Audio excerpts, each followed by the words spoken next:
Have you ever trusted someone so completely that you believed nothing could ever break that trust?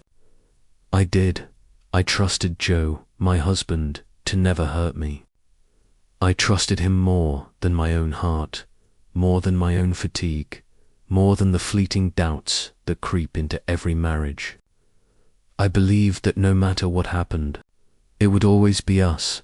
That unwavering faith, that absolute trust, made the shock I was about to feel all the more paralyzing, something I still carry with me today. I'm 32, and I've been married to Joe for 8 years. Together for 10. Looking back, those years felt like a calm river, steady and unhurried, carrying everything along with it. From the very beginning, we promised each other that if something caused pain, it would never happen again. We valued each other's feelings more than being right. That mutual respect, that careful attention to each other's hearts, built a foundation I thought was unbreakable, somewhere deep inside. I had an unshakable certainty. Joe would never hurt me. I was completely at ease, convinced that he would always put me first. That trust so deep, so complete made our relationship different. It wasn't just love. It was a sanctuary. A place where I could lay down my defenses. A place where my heart could rest. Joe and I work together. His company is stable, financially secure, and life seemed easy from the outside. Mornings spent drinking coffee together, midday meetings, evenings cooking dinner or taking walks may have looked ordinary, but for us, it was never about routine. It was partnership, a true sense of teamwork at work and at home. Every day, I felt his care in small but meaningful ways. He remembered tiny details about my day, asked if I had eaten lunch, noticed when I was tired, cooked my favorite meals without me asking. These gestures were not trivial, they were proof of his love, evidence of a bond I had never felt before. A constant reassurance that I mattered. This love and trust made me truly happy. I never worried about whether he would stay. I had heard stories of betrayal, of marriages collapsing over a single moment of weakness. I never thought I would experience that. I believed we were different. We valued each other above all else. Then came the opportunity that changed everything. Through Joe's father, we were invited to bid for a massive government contract, the kind of project most companies could only dream of. The scale meant multiple companies had to collaborate, and one key company, the one whose CEO could make or break the deal, was led by a strikingly confident, attractive woman. She had a presence that drew attention, and unmistakably, she flirted with Joe openly. From the very first meeting, we both noticed it. Her gaze lingered on him. Her smile carried a subtle challenge. Her confidence seemed designed to test boundaries. Inside, a familiar sense of caution flared, a sharp awareness. Every woman knows when another is circling her partner. Joe noticed it too. To protect both our work and our relationship, we decided to navigate the project carefully together. Every step, every scenario, we discussed openly. I tried to control my emotions, trusting Joe to recognize limits, to respect our bond. I believed in him, in us. I had no idea that this trust, the very thing I thought made our marriage unshakable, was about to face challenges I could never have imagined. When the government contract opportunity came up, it felt like everything exploded at once. This was the biggest opportunity our company had ever had, project that could completely change the scale and vision of the business. I knew how excited Joe was, but I also felt the heavy weight of pressure, not just because of the project itself, but because of the woman leading the partner company. She, the CEO of one of the most critical companies, was a woman I couldn't ignore. From the moment she stepped into the room, every confident gesture, every glance. It was clear she had noticed Joe. I felt that familiar, sharp sense of alertness rise in me. This wasn't ordinary professionalism. We started the large team meetings, and just as I feared, she often found ways to stand close to Joe, speaking directly to him, sometimes laughing a little too casually, a little too intimately. I watched every gesture, every glance, and couldn't shake the uneasy feeling. I kept asking myself, does Joe see it? Does he know the boundaries she's testing? Joe noticed, of course. I could see the discomfort in his eyes whenever she got too close or said something flirtatious. And we agreed together, no personal feelings would interfere with our work. No actions would jeopardize the project or our marriage.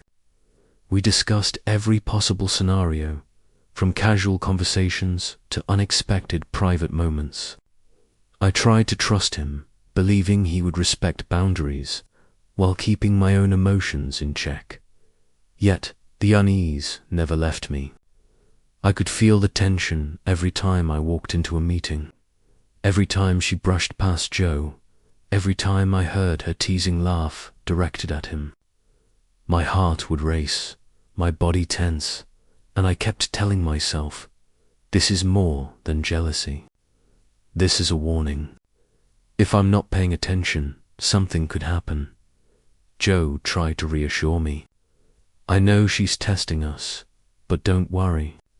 I won't let it affect us, he said. I looked at him, forcing a small smile, but inside, my anxiety lingered. Trusting Joe didn't mean ignoring my intuition. The work pressure kept building. We had to finalize drafts, calculate costs, and prepare the presentation strategy. Everything had to be precise. And through it all, the CEO was always there, creating opportunities to be close to Joe, to engage him in conversation. My eyes followed every movement, every glance, and sometimes my chest tightened when I heard her teasing laugh aimed at him. It dawned on me, the pressure wasn't just about the work anymore. It was about my happiness, my trust, everything I had built with Joe over a decade. I kept thinking, if he doesn't maintain boundaries, if his emotions get affected, everything I've trusted could be at risk. One afternoon, during a break, she approached Joe. She lightly touched his arm, her gaze full of intention, and said something that made my heart stop. If I had a husband like you, I'd never leave his side. But sometimes, even that isn't enough. Someone could steal your mind. I stood there, heart pounding, and couldn't stay silent. I responded sharply, I'm not following him. He never leaves my side. Part of my voice was anger. Part was self-defense. She smiled faintly, as if it were a joke, but I saw the look in her eyes, and I knew women recognize each other. After the meeting, I confronted Joe. He admitted the CEO had crossed the line and that he felt uncomfortable. But he also said he hadn't reacted strongly because he didn't want to jeopardize the bid. I listened, trying to understand, but a part of me already felt afraid. As the project moved forward, the pressure only intensified. We had to prepare for a 3-day site visit, attended by only 5 people. I assumed I would be included, but I wasn't. She insisted that only Joe and key colleagues go. When I found out, a hollow, painful feeling washed over me. I begged Joe not to go, telling him this contract wasn't worth sacrificing our peace, that we were already financially secure. But he went anyway. In that moment, my heart shattered. The trust I had always believed unbreakable suddenly wavered. I watched Joe leave, feeling abandoned, paralyzed by the pain. I didn't know whether to rely on reason and save the marriage or follow the aching hurt in my heart. Work pressure had turned into emotional pressure. The threat was no longer the contract itself, but my trust, my happiness, and the relationship I had built with Joe over a decade. I realized then that happiness isn't just about trust, it's about protecting that trust. And I feared, deep inside, that our boundaries were being severely tested. From this point on, our story was no longer a calm river. It began to swirl into waves of jealousy, fear, and decisions I never thought I'd have to make. I wondered, could our relationship survive this test? Or would all the trust we built be destroyed by a single trip and a woman who wasn't me?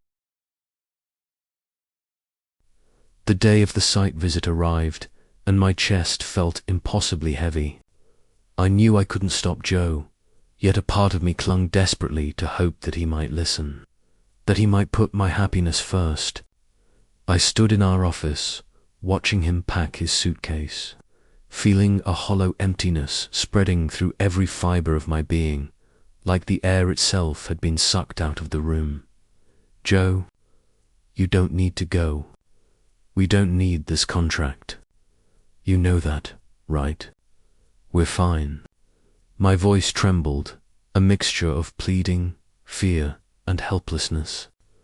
I tried to keep it steady, but the words cracked under the weight of my panic. Joe looked at me, his eyes heavy with conflict, a faint shadow of doubt crossing his normally steady gaze. Yet he remained calm, collected, as if he were carrying a burden he had no choice but to bear. I know you're worried, but this is important, not just for the company, but for long-term growth. I promise I'll be careful. Nothing will happen. I wanted to believe him. I wanted to trust those words the way I had trusted everything about him for the past 10 years. But my chest felt tight, and my heart trembled at the thought of what might unfold. A confident, flirtatious woman, testing him, pushing boundaries. Could I really believe he would resist? My mind raced with images I couldn't escape. I felt like I was standing on the edge of a cliff, and Joe was walking across a bridge I couldn't follow, each step shaking the ground beneath me. The 3 days stretched endlessly. I wasn't invited, and every hour felt like an eternity. I checked my phone constantly, desperate for any sign that he was thinking of me, that he still cared. But he was immersed in work, in meetings, in obligations I had no access to. I realized a painful truth. I had no control over his actions. No shield to protect my heart from the hollow ache of being left behind. I kept recalling his words before he left. I'll be careful, but how could I trust that when the woman he worked with so closely exuded confidence and charm designed to test him? I felt powerless, scared, and angry all at once, twisting inside me like a storm with no end. Every text I sent, every call I missed, left me wondering, does he even think of me? Does he remember the life we've built, the years we've spent side by side? I felt fragile because of the heartbreak, but also stubbornly strong. Why I refused to let fear define me. That first night, I sat alone in the living room. The warm glow of the lamp spilled across the wooden floor, highlighting the quiet corners of our home. I looked down at my wedding ring, thinking of all the moments that had built our life together. Mornings, sipping coffee, long walks through the city, holding hands through the ups and downs. And now, one trip, one decision, one other woman, had made all those memories feel fragile, almost unreal. I didn't cry immediately. I felt anger rising first, a hollow ache spreading through my chest. Had I trusted too much? Was that trust a mistake? It felt as if part of my life had been taken away without warning. and there was nothing I could do to reclaim it. Amid the flashes of Joe's care appeared in my mind, listening when I was sad, yielding to protect my feelings, small gestures that spoke volumes about his love, and that made the pain sharper still. If he had always put me first, why was he leaving me here, alone with fear and uncertainty? By the second day, my emotions spiraled further: anger, despair, emptiness. I imagined him in the seminar room, interacting closely with Hertha, CO, her gaze lingering, her smile intimate. The images made me shiver, shaking my sense of security. I had trusted him completely, given him my heart, and now that trust felt like it was trembling on the edge of collapse. On the third night, exhaustion set in, not just physical, but emotional. I realized I no longer felt in control of my feelings. I didn't know how I would react when he returned. Would he be the same, or would everything have changed forever? I felt numb, my heartbeat irregular, unable to summon joy or comfort. Finally, when the trip ended and Joe stepped through the door, I stood frozen. A whirlwind of emotions roared inside me: relief, fear, longing, and anger all at once. Part of me wanted to run into his arms. Another part wanted to turn away, to scream that I no longer trusted him. I knew one undeniable truth: after this trip, nothing could ever be the same. Our happiness, our trust, our love all were being tested in ways I hadn't imagined.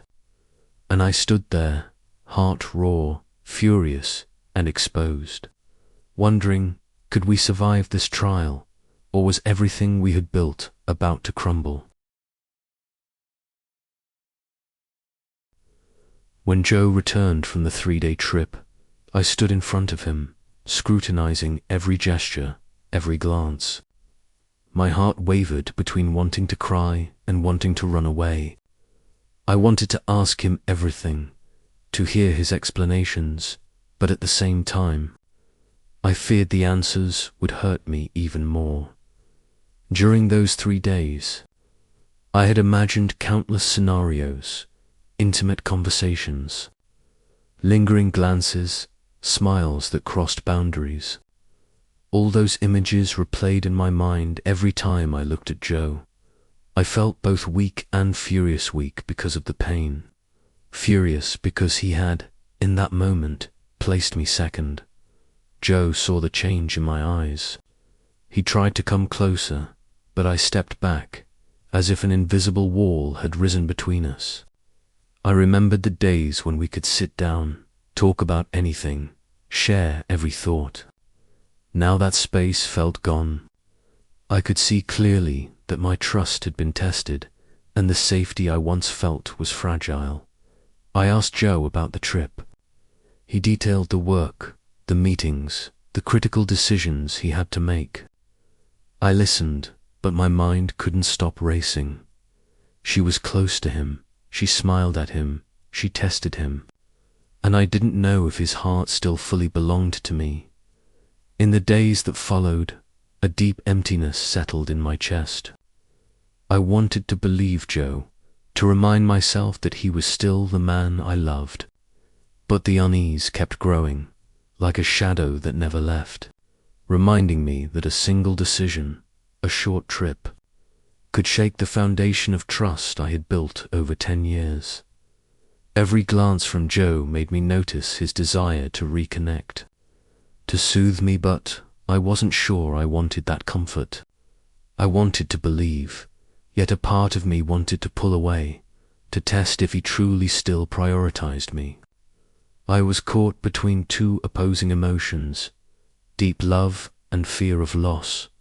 Over the next few days, I began watching his every gesture, how he texted, how he answered the phone, the way his eyes met mine. Everything became hypersensitive. I didn't want to be controlling, but my heart had been wounded, and I needed to know if he was still the man I trusted.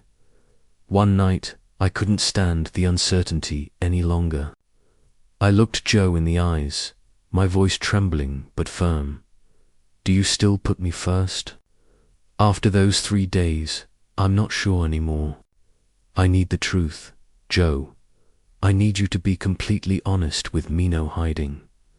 Joe was silent for a long moment, his gaze heavy with guilt.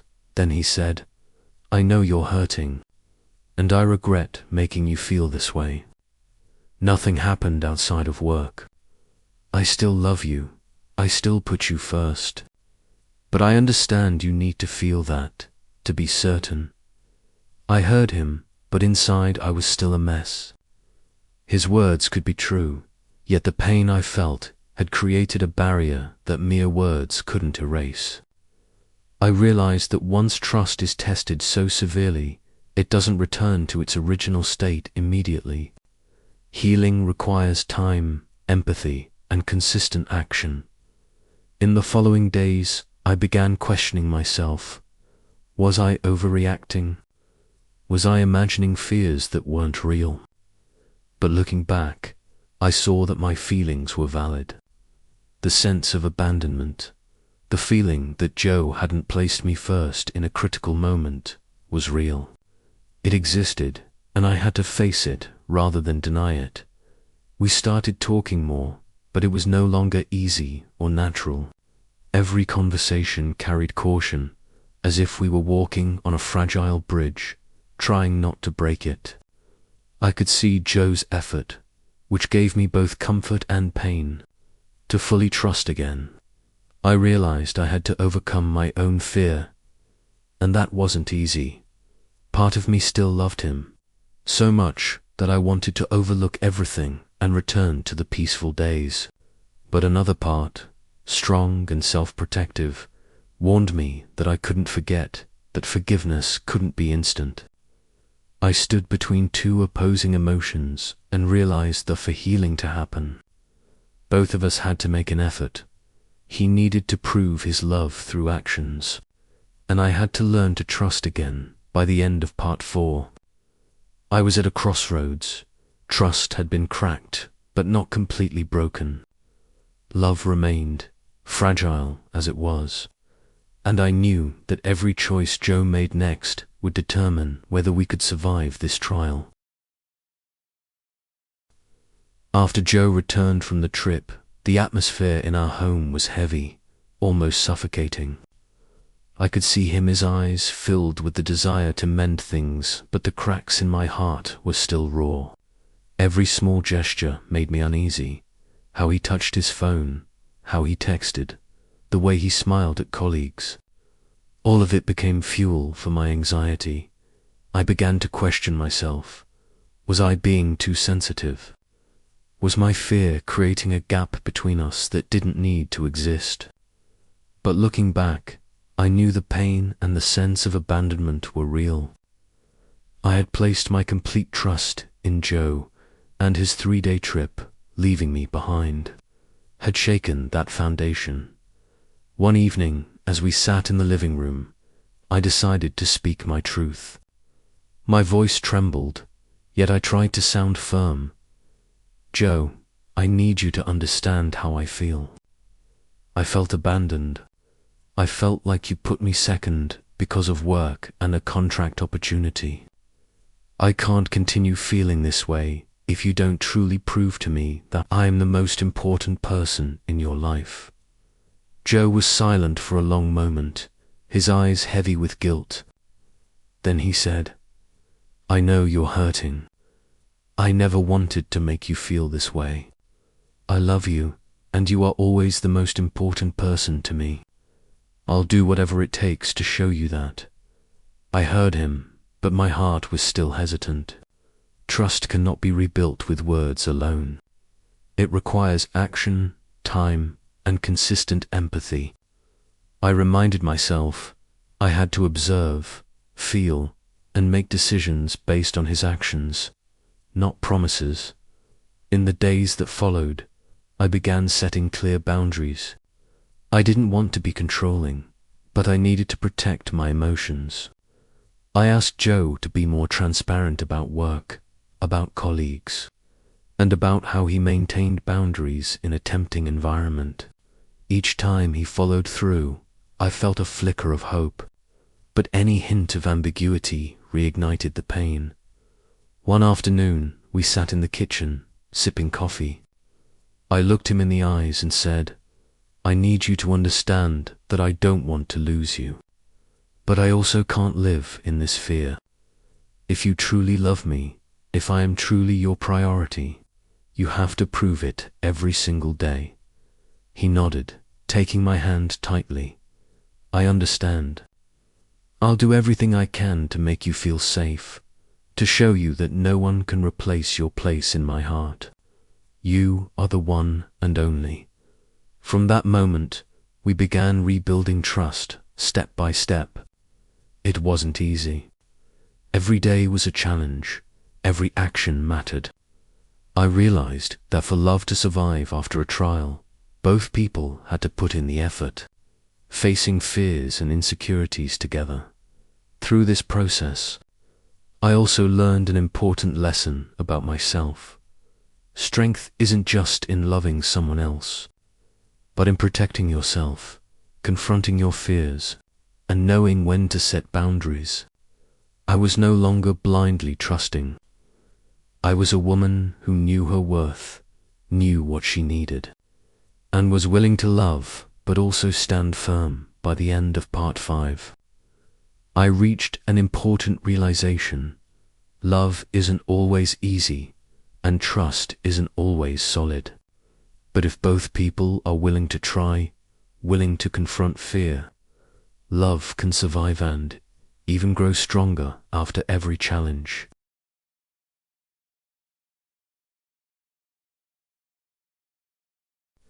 A week after Joe returned from the trip, the atmosphere in our home was still heavy, almost suffocating. I could see him trying, but my anxiety hadn't eased. Every time his phone rang or a message notification appeared, my heart would race so fast I felt it might burst. I told myself to stay calm, to trust him, but that unease simmered, like a small fire that never fully went out. One afternoon, as Joe was absorbed in work on his laptop, I stepped into the room. My emotions were a whirlwind. Part of me wanted to run into his arms. Part of me wanted to scream that I couldn't handle any more ambiguity. I took a deep breath, sat down next to him, and looked straight into the eyes of the man I had once trusted completely. "Joe, you need to understand. I've tried to trust you, but every time I see you close to someone else, it feels like my heart breaks all over again. I can't live with this fear anymore." He placed his hand over mine, his eyes heavy, his voice trembling yet sincere. "I know. I regret making you feel this way. I'll do whatever it takes to make you feel safe, to show you that you are the only one in my heart." I heard him, but my heart remained restless. The pain from the trip lingered, and I knew my trust could be tested again at any moment. I had to make a decision: give him another chance, or protect myself by keeping my distance. The next day, a new contract opportunity arose, and Joe was invited to a high-stakes meeting with key partners. Once again, the same female CEO was on the attendee list. My heart pounded. Anxiety and fear surged through me. I knew if he went without me, I would feel abandoned all over again. I confronted him, my voice trembling but firm. "Joe, I can't keep feeling this way. If you go without me, I don't know how I'll react. You have to choose, your career or me. We've been through enough tests, and I don't want to be hurt again." He was silent, eyes filled with inner struggle. I could see the conflict. He loved me, but he also knew the importance of this opportunity for his career. I felt the pressure, the temptation, and realized that this moment would determine whether our love could survive this trial. After a long pause, Joe finally spoke. "I choose you. No contract, no opportunity is more important than you. I promise I won't let anything threaten our relationship." Relief washed over me. Yet I knew trust could not be restored instantly. I needed to observe, feel, and witness consistency in Joe's actions. Trust was now a fragile bridge, and we had to cross it carefully. Together, in the following days, we began rebuilding our relationship through concrete actions. He limited private contact with that CEO. He was transparent about work matters. And he frequently reminded me how much I mattered to him and that I was irreplaceable. I also reminded myself that I couldn't rely solely on words or surface gestures. I needed to feel stability, patience, and genuine commitment from him. Every small action, texts, check-ins, sharing work details became proof of love and consideration that I craved. Through this process, I realized something important about myself. Strength isn't just in loving someone else, but in protecting yourself, confronting your fears, and knowing when to set boundaries. I learned that love isn't blind sacrifice. It's a two-way journey, where both people take responsibility, build together, and protect each other from temptation and trials. One evening, as we sat in the living room drinking coffee and discussing plans for the future, I felt a connection return, a fragile yet real sense of closeness. I looked at Joe, saw sincerity in his eyes, and realized that although trust had been tested, love still remained. It was fragile, yes, but it was still there. Part 6 ends with a profound understanding. Love is an ongoing journey, where trust must be nurtured, and difficult choices shape the future. If both partners commit to facing fears and challenges together, love can survive and even grow stronger than ever before. Weeks had passed since Joe had chosen me over the contract opportunity, and yet, as much as I wanted to believe we had returned to calm, the truth was harsher. The crack in my heart, though partially mended, still lingered. Every glance at Joe brought a mix of love and unease. Every casual touch or smile was accompanied by a faint echo of the anxiety I had felt before. I knew he was still the man I trusted, the man I had loved so deeply. But I also understood that trust wasn't a switch you could turn back on instantly. It was fragile, delicate, and required continual nurturing, especially after being tested so severely. One ordinary afternoon, I heard through the grapevine that the same female CEO, the one who had flirted and tested boundaries before, was attending an international seminar. Joe had been invited as well. Unlike previous meetings, this one was to be held in a luxurious hotel, attended by high-profile international partners and top executives. My stomach twisted the moment I heard. The familiar tension returned, a tight coil of fear and anticipation pressing on my chest. It felt like the thin string holding my heart together was being pulled taut again, threatening to snap at any moment. That evening, I sat alone in our living room, a half-empty cup of coffee growing cold in my hands. The city lights shimmered beyond the window, but they couldn't penetrate the storm raging inside me. Anger, lingering hurt, anxiety, and love all tangled together in a chaotic swirl. I closed my eyes, inhaled deeply, and asked myself over and over, could I trust Joe again? Could he truly maintain boundaries with a woman so evidently tempting, so provocative, so skilled at testing his resolve? My mind replayed past encounters, the way she had touched him, the comments that had seemed harmless yet were undeniably flirty, and I shivered at the memory. Sleep didn't come that night. I walked around the apartment, letting my thoughts churn, trying to sort through the fear and anger without letting it consume me. I realized that I couldn't simply demand control over him. Trust was not about dominance or constant monitoring.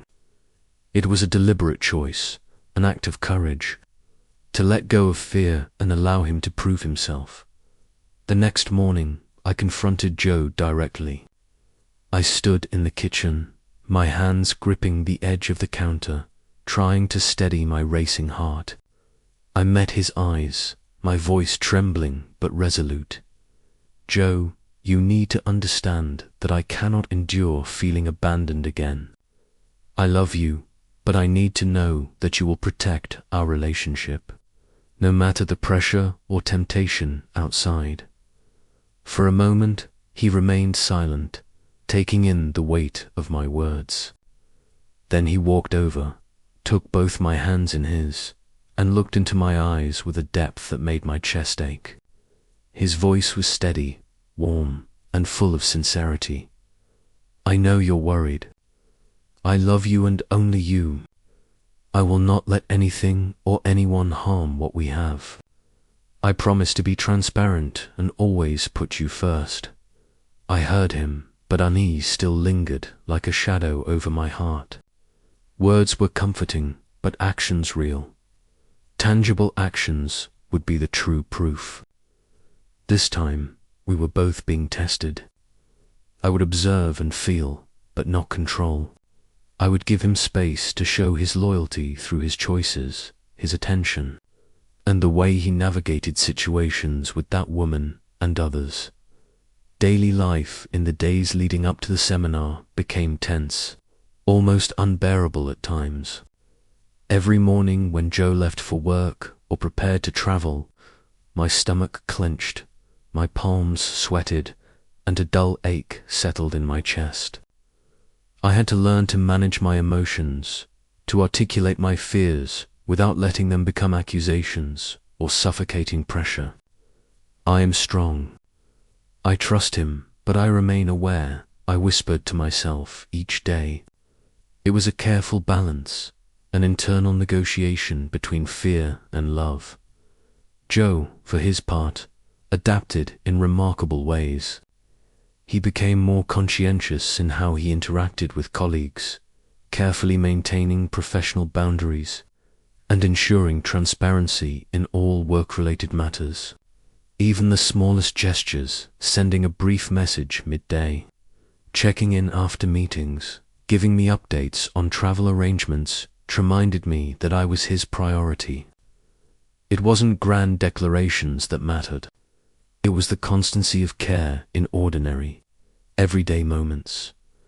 The night before the seminar, we sat together on the sofa, hands intertwined. The silence between us was heavy, yet it wasn't uncomfortable, was intimate, loaded with meaning. I could see in his eyes the sincerity, the effort, the quiet promise that he had chosen us, chosen our bond above all else.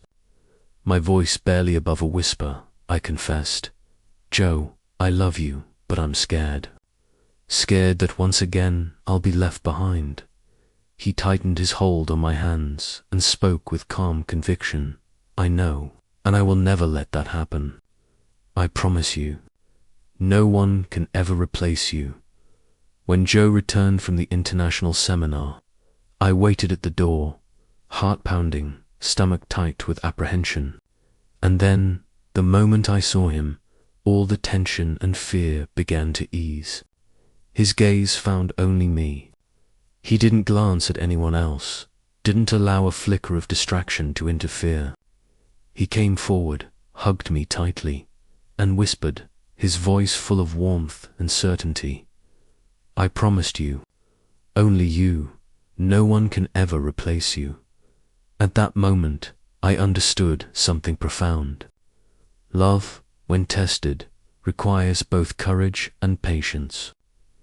It isn't about blind devotion or naivety. It is about commitment, conscious choices, and the ability to trust in actions rather than words alone. Joe had shown me through every subtle gesture and thoughtful act that our bond was unshakable. In the days that followed, our connection deepened even further. Shared moments after work, candid conversations, and mutual support became the invisible glue holding us together. Every small gesture, holding hands while walking, making coffee for each other in the morning, lingering glances reminded me that love isn't grand or dramatic. It is lived in everyday acts of care and consideration. I realized, finally, that the greatest challenges in love aren't external temptations. They are the fears, insecurities, and doubts that reside within ourselves. After overcoming recent trials, I thought life might finally settle into calm. But life, as I've learned, is rarely that simple. One afternoon, the unexpected happened. Joe received a special invitation from our partner Campania, week-long business trip that included that same female CEO whose presence had stirred so much tension before. My chest tightened the moment I saw the message. Part of me wanted to scream, to run from this rising sense of helplessness. Another part forced itself to stay composed, reminding me that trust was what I had vowed to practice. Even when fear clawed at my heart, I sat alone that evening in our living room, the city lights sparkling below like scattered diamonds, yet their beauty offered no comfort. My mind raced with the memory of the previous trip to anxiety, the small comments, the feeling of being left behind. Love and fear warred within me, stretching my heart thin. Was I overreacting, letting imagination run wild? Or was this truly a warning sign? I couldn't ignore the feeling that if Joe went on this trip without me, the pain I had endured before would come back, magnified by distance and uncertainty. I paced the living room, my fingers tracing the rim of a coffee cup I hadn't touched, my thoughts looping endlessly. I remembered how much I had trusted him, how much I had believed that nothing could shake our bond. And yet, the fear of history repeating itself gripped me tightly. I knew I couldn't remain passive. I had to speak, to confront the fear with honesty. The next morning, I found Joe in the kitchen, already dressed for work, his briefcase open, papers spilling slightly onto the counter. My voice trembled, though determination steadied it. "Joe, I can't endure feeling abandoned again. If you go, I need to know that you'll always put me first, that I am the only one in your heart." He looked at me, and for a moment, the weight of my words seemed to settle on him. His eyes, heavy with the fatigue of long work days but full of sincerity, met mine. He crossed the room and took my hands firmly in his. His voice, deep and warm, reassured me. "I know you're worried. I love you and only you. I will not let anything or anyone harm what we have. I promise to be transparent and always put you first." I wanted to believe him. I wanted relief. Yet deep inside, a cautious part of me remained alert. Words, I realized, were not enough. Actions would be the true measure of trust. This time we were both being tested. I would observe without control, giving him space to show that his love was genuine and unwavering. The days leading up to the trip were intense. Every morning, as Joe prepared, my heart pounded and my palms sweated. I learned to regulate my emotions, to speak my fears without letting them become a shackle. "I'm scared, but I trust you," I reminded myself silently each day, turning my anxiety into a practice of patience. Joe, in turn, adjusted. He became meticulous in his communication, intentional in his transparency, and thoughtful in how he interacted with colleagues. Small gestures, quick text, a smile, A call to check in reminded me constantly that I was his priority. The evening before he left, we sat together in the living room, holding hands.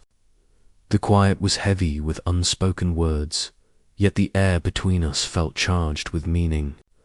Our eyes met, and in that moment, I realized that trust was a decision, a daily commitment, not a fleeting feeling.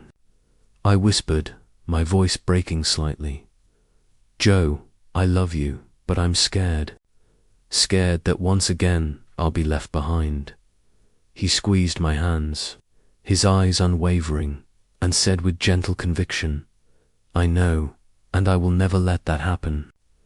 I promise you. No one can ever replace you." Those words carried weight, but it was in his actions during the week that proved their truth. I observed without trying to control, noticing how he maintained professional boundaries, how he communicated openly, how he always remembered to check in with me, even in the smallest ways. Every detail mattered, and each reinforced the depth of his commitment. When Joe returned, I stood at the door, my heart pounding with anticipation. He walked in, greeted me with a smile that felt like home, and began recounting the week work challenges, negotiations, pressures from colleagues, but he never once made me feel like I was secondary. Every story, every detail, subtly underscored the choice he made to prioritize me, to honor our love above the chaos of work. Through this process, I learned more about myself than I had expected. Strength is not merely in loving another person, but in confronting your fears, asserting your boundaries, and choosing to trust while remaining vigilant. Love is not blind sacrifice.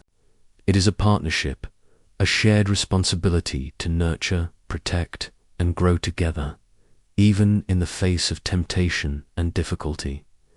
In the days that followed, our relationship shifted subtly but profoundly. We talked more openly, listened more deeply, and celebrated even the smallest gestures of care. I felt the weight of our shared experiences, not as a burden, but as a foundation on which our bond rested. Fear still existed, but it no longer controlled me. It became a reminder of how far we had come and how much we were capable of weathering together by the end of the week. I understood a vital truth. Love survives not by avoiding fear, but by confronting it with courage. It grows not from fleeting excitement, but from the steady, deliberate choices partners make each day. We had learned to trust in action, not words alone, and to protect each other while allowing space for independence. Our love had been tested and it had passed, stronger, deeper, and more resilient than ever.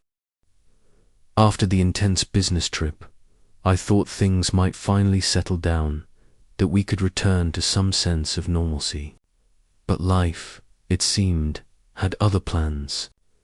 The pressures that had been simmering beneath the surface hadn't loosened their grip.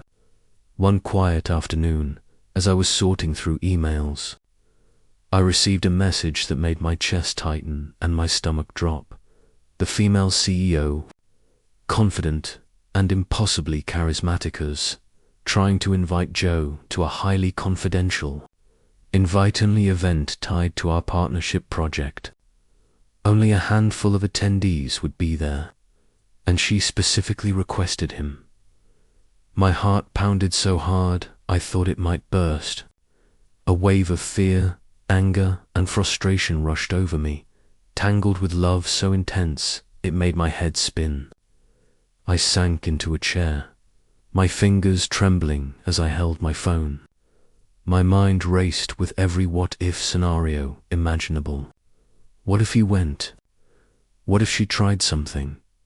What if? I couldn't even finish that thought. That night, I couldn't sleep. Every sound in the apartment felt amplified. The hum of the refrigerator, the faint ticking of the clock, even the soft rustle of the curtains in the breeze. Anxiety coursed through me like electricity. every emotion magnified: anger, worry, fear, and an almost desperate love, all burning together. I kept replaying the last trip, the things I had seen, the tension that had lingered between Joe and that woman. Trust, I realized, was not something static. It was fragile, too fragile to take for granted. I got up and walked to the mirror, staring into my own eyes. I need to be strong, I whispered to myself. I need to stay calm. I can't let fear take control. I have to trust him. Trust him. The words felt heavy but necessary.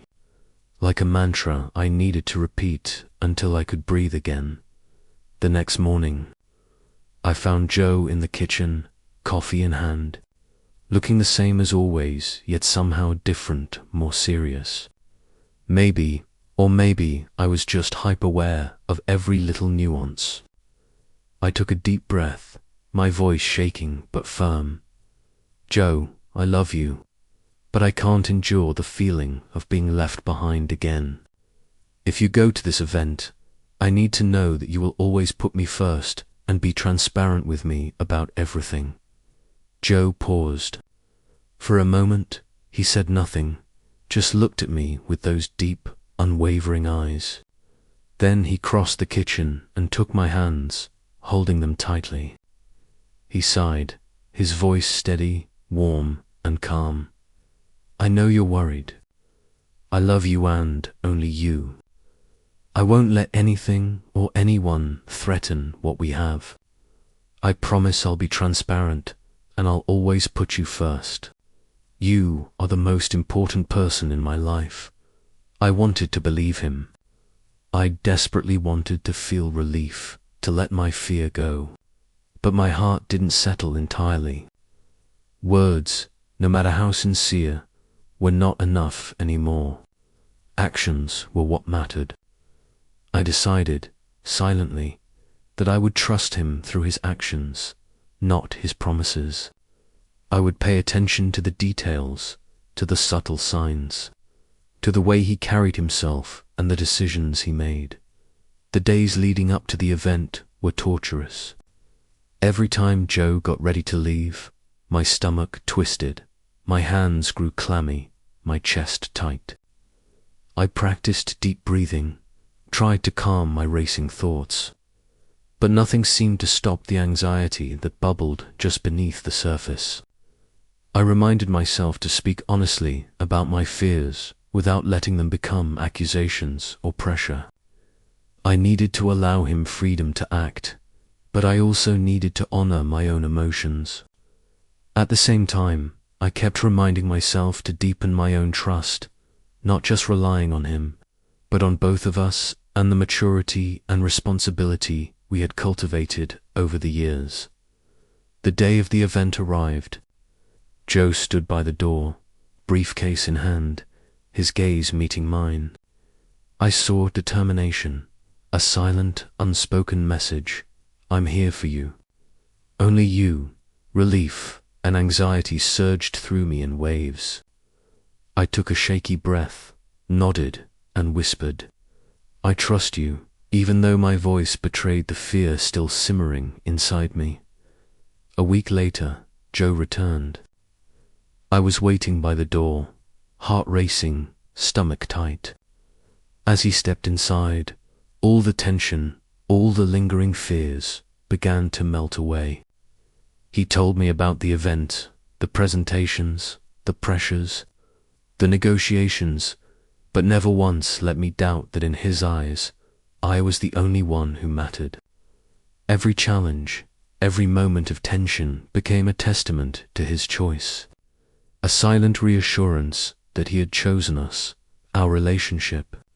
Above everything else in the following days, I realized something profound.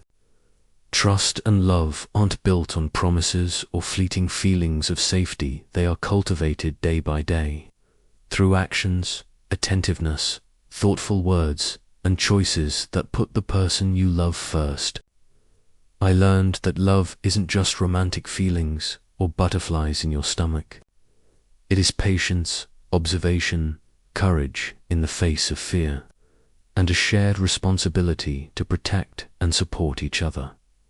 That night, we sat together on the sofa, sipping tea in silence. No words were needed. None was spoken. Only our eyes, our warmth, our quiet breathing filled the space, a testament to what we had endured and what we had become.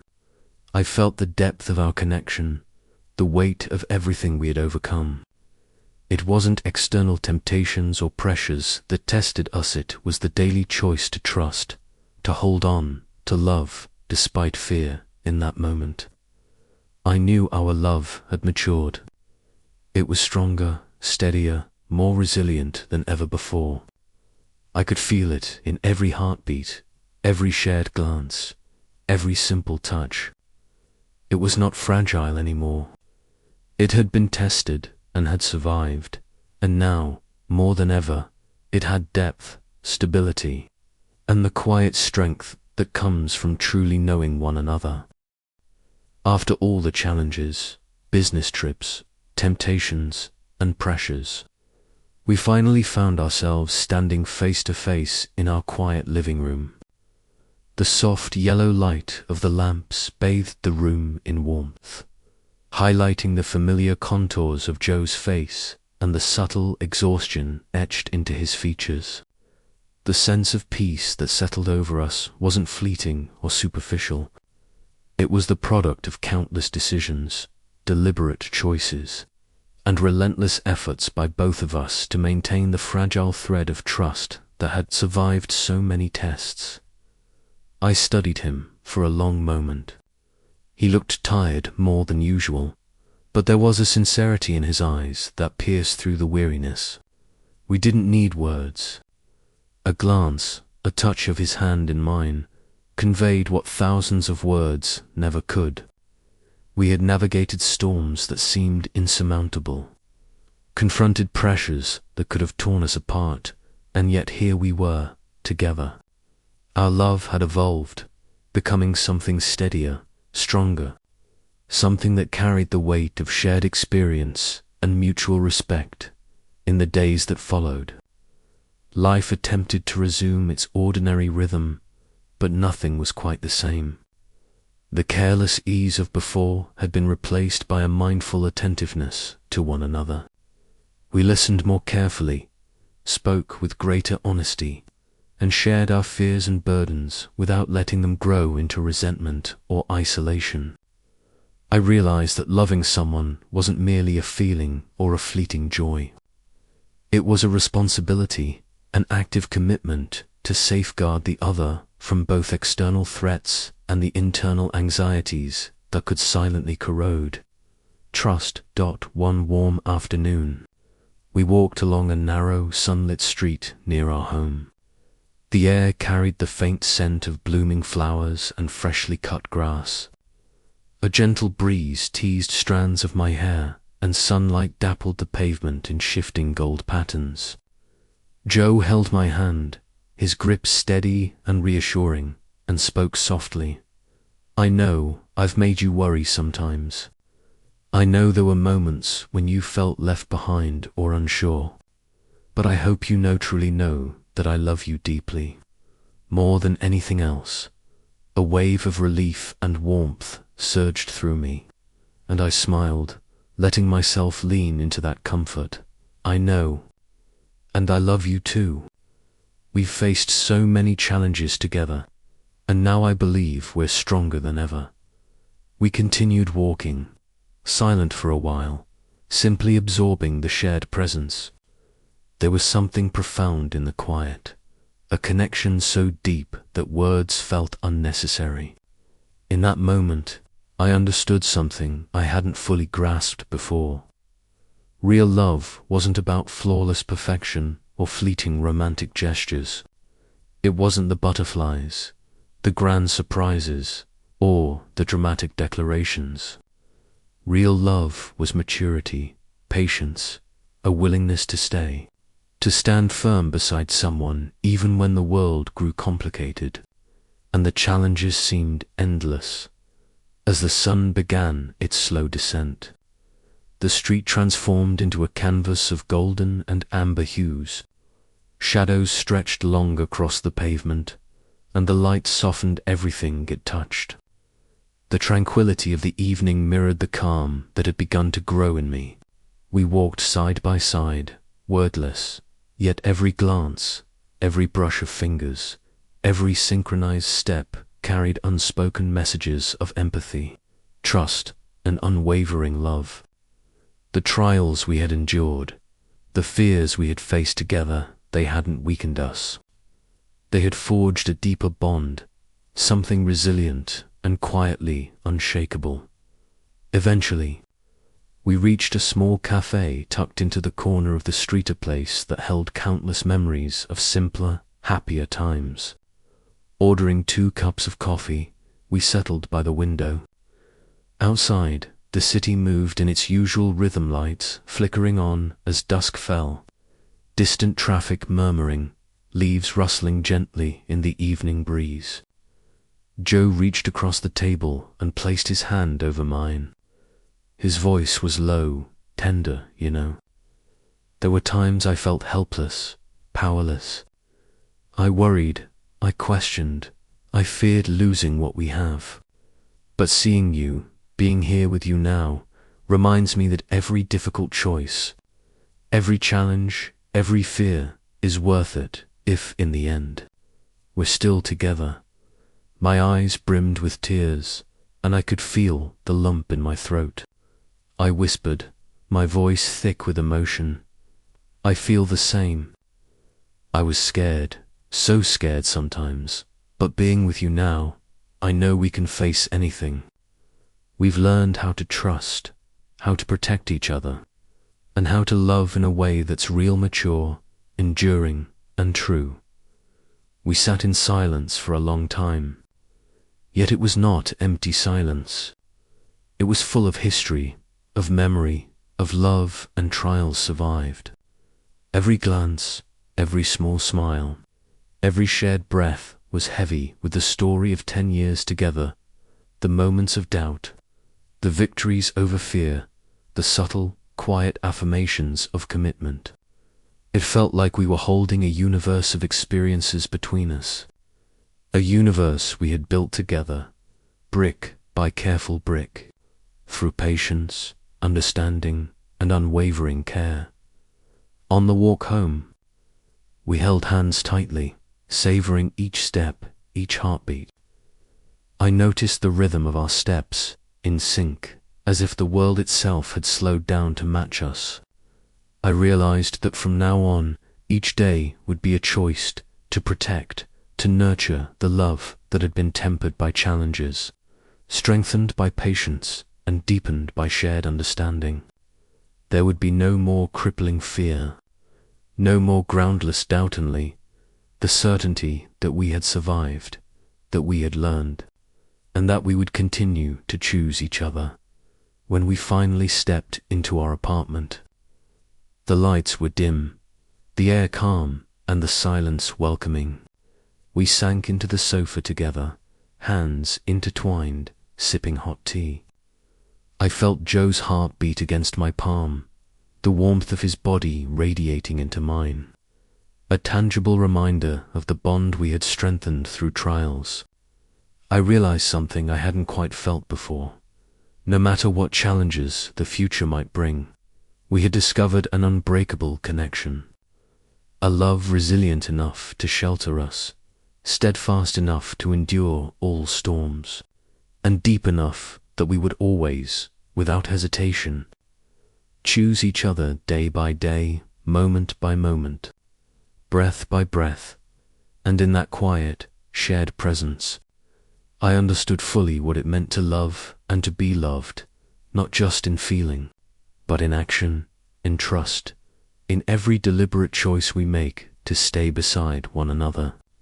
Through the chaos and calm alike,